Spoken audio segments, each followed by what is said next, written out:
As a young boy, we used to travel a lot to Europe, and I was just always loved the scene, the noise, the ambience in restaurants. Something that always was something that I really, really enjoyed. So as a young lawyer, I was always asked to come into meetings or into deals that had something to do with hospitality or with food. And a lot of our clients at the law firm were in the food arena or hospitality, and I just loved it. And my clients started to ask me, looks like you really want to get into that business. I had opportunities later on to do some consulting to Red Bull and Corona beer and some other things, and I just felt this is my passion, this is my place.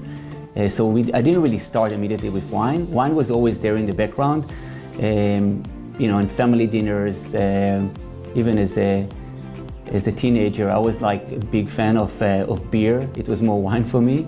And I even remember coming to California for the first time. I think I had my first bottle of wine was Ridge.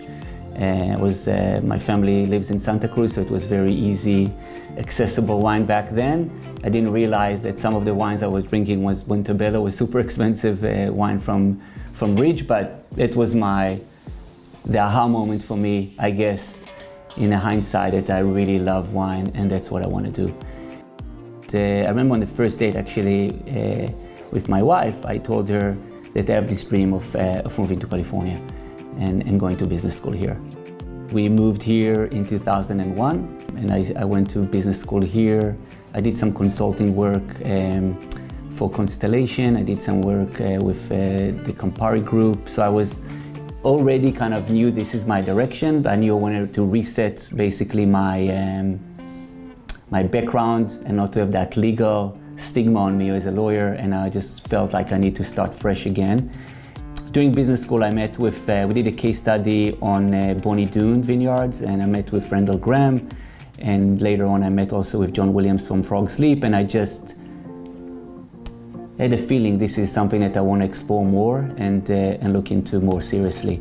2004, 2005 is, there wasn't one wine, one cab. Cab was my love. And I was like, there is no cab in that under $20 wine that I really love. Like there was always Mondavi was always there, and Hess was there.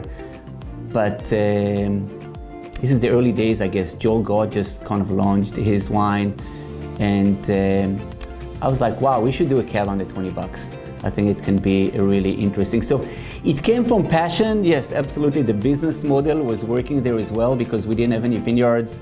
It was more about buying grapes, but I thought it can be an interesting start and see how that will go. And we made about 5,000 cases, and they were gone in 3 months. For me, this whole thing of wine was about sharing an experience and bringing people together, connect all those things from the grapes all the way to sharing an experience at a table. And again, it doesn't matter if it's the dive bar or a fancy restaurant or friend's house or a wedding or whatever that is, but it's sharing an experience and being together and sharing a splash. And I think this is kind of the goal that was always there, and we do it across all the wines that we make. I think this is something that we really try to do, make the wine super accessible, both for the price and also the taste profile.